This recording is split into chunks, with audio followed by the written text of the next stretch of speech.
जय हिंद दोस्तों, क्या हाल है। दोस्तों, आप सभी को पता है कि आपकी परीक्षा यूपी पुलिस कांस्टेबल की 17 और 18 तारीख को 2 दिनों में आपकी ये परीक्षा कंडक्ट करवाई जाएगी। और दोस्तों, दोनों पालियों में लगभग आपकी दो पाली हर एक दिन होने वाली हैं। आपका एग्जाम दोस्तों ओवरऑल 4 पालियों में कंडक्ट करवाया जाएगा। 17 फरवरी को आपका एग्जाम होगा, उसके बाद दोस्तों आपका एग्जाम होगा 18 फरवरी को। तो दोनों जगह आपकी कितनी सर पाली होंगी? यहाँ आपकी दोस्तों फर्स्ट शिफ्ट होगी और आपकी कौन सी शिफ्ट होगी? दूसरी शिफ्ट होगी। इसके बाद दोस्तों 18 में भी पहली शिफ्ट और आपकी सेकंड शिफ्ट। तो ये तो दोस्तों आपका एग्जाम हुआ 17 फरवरी 2 शिफ्टों में, 18 फरवरी 2 शिफ्टों में। किसको नॉर्मलाइजेशन का दोस्तों फायदा मिल सकता है, इस बात से बताने से पहले सबसे पहले तो मैं ये कहूंगा कि जिसने बच्चे ने बहुत मेहनत की है, सच्चे दिल से मेहनत की है, खूब उसने पढ़ाई की है, उसका सिलेक्शन तो होना ही होना है। उसका सिलेक्शन कोई भी शिफ्ट दोस्तों शिफ्टों पर डिपेंड नहीं है। उसका सिलेक्शन निश्चित ही होगा जिसने मेहनत की है, चाहे वो पहली शिफ्ट में हो, चाहे दूसरी शिफ्ट में, या दूसरे दिन के पहली शिफ्ट में, या दूसरे दिन में। तो उससे कोई फर्क नहीं पड़ने वाला है। जिस बच्चे ने मेहनत की है, जिसको सच में दोस्तों जो डिजर्व करता है यूपी पुलिस में वैकेंसीज को, उसको दोस्तों कोई दिक्कत की बात नहीं है। उसका कहीं किसी भी शिफ्ट में एग्जाम हो, वो सिलेक्शन लेने वाला है। तो कोई भी डिमोटिवेट ऐसी बात नहीं है, डिमोटिवेट होने वाली। जिसने मेहनत की है वो सिलेक्शन लेकर जाएगा, चाहे किसी भी शिफ्ट में उसका एग्जाम हो। लेकिन हाँ, एक नॉर्मलाइजेशन होता है, आप सब भी जानते हैं, सभी लोग परीक्षा देते हैं और वहां पर नॉर्मलाइजेशन भी होता है। तो उसकी हम थोड़ी सी बात करेंगे कि नॉर्मलाइजेशन कैसे होता है, आपको किस शिफ्ट वाले को थोड़ा सा नॉर्मलाइजेशन में दोस्तों फायदा हो सकता है, वो दोस्तों हम लोग बात करेंगे। सबसे पहले दोस्तों मैं बात करता हूं आपके नॉर्मलाइजेशन कि दोस्तों नॉर्मलाइजेशन होता किस प्रकार से है।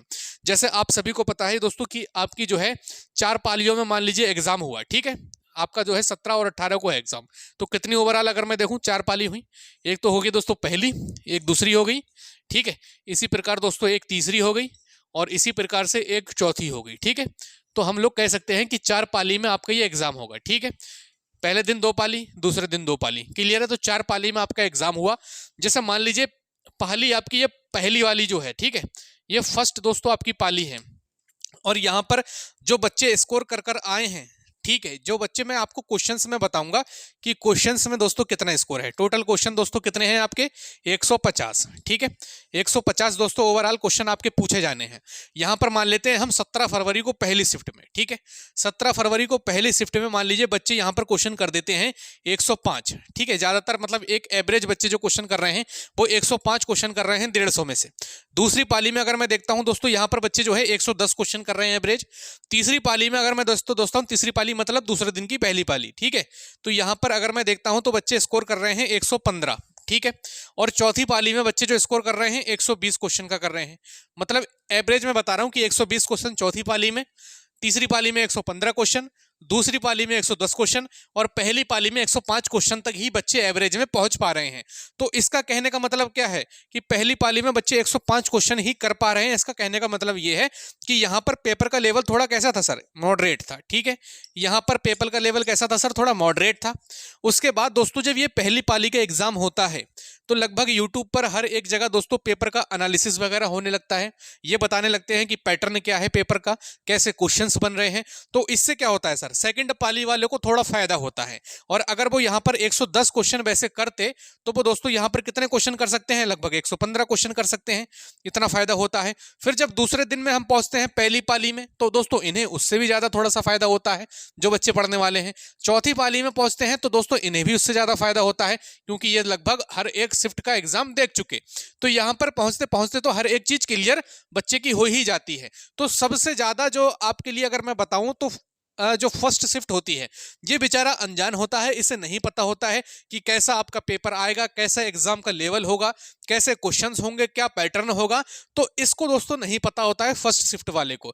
तो अगर मैं कहूं कि आपको नॉर्मलाइजेशन में किसको बच्चे को फायदा होगा तो सबसे ज्यादा फायदा तो दोस्तों देखिए फर्स्ट शिफ्ट वाले बच्चे को ही होगा। जिसका पहले दिन है फर्स्ट शिफ्ट में जिसका एग्जाम है उसको दोस्तों यहां पर फायदा होगा ही होगा। लेकिन उसके दोस्तों क्वेश्चन भी यहां पर कम बनेंगे। अगर आप एग्जाम में 110 क्वेश्चन करेंगे तो वो बेचारा बच्चा 105 क्वेश्चन ही कर पाएगा। तो एवरेज दोस्तों वही निकल कर आता है नॉर्मलाइजेशन को जो मैं बता रहा हूं। अब जैसे मान लीजिए 105 क्वेश्चन इसको मिले, 110 क्वेश्चन इसने सही करे, 115 इसने, 120 इसने। तो जब इसने 120 क्वेश्चन किए हैं तो इसका दोस्तों पेपर कहीं ना कहीं थोड़ा सा कैसा आया होगा सर? इजी भी आया होगा, तभी तो ये 120 125 तक पहुंच पाया। अब जब 120 इसके आए इजी होते साथे, ठीक है, इसके 115, इसके 110, इसके 105। दोस्तों नॉर्मलाइजेशन का मतलब होता है कि मान लीजिए मैंने कितने सर सेब लिए, 4 सेब मैं लेकर आया, ठीक है, 4 सेब लिए, मुझे इन सभी को भाई एक एक एक और एक में दोस्तों डिवाइड मतलब बांट देना है। यही दोस्तों नॉर्मलाइजेशन होता है, मतलब सबको बराबर बराबर अंक दे देना, यही नॉर्मलाइजेशन होता है।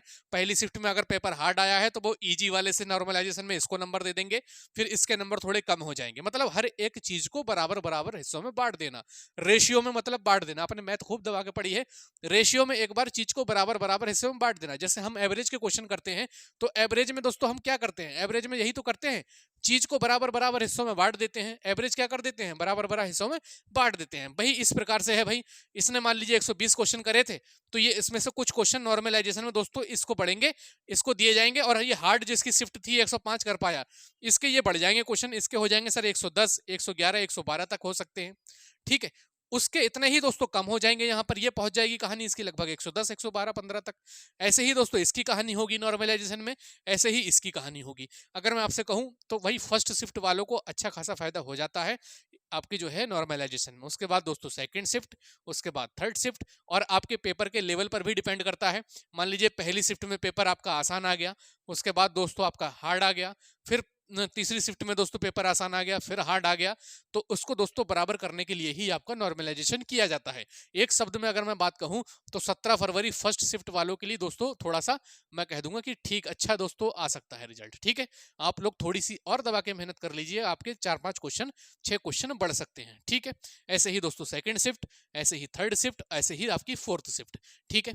तो ये नॉर्मलाइजेशन दोस्तों इस प्रकार से किया जाता है ताकि बराबर बराबर हिस्सों में हम लोग नंबर्स को बांट सकें।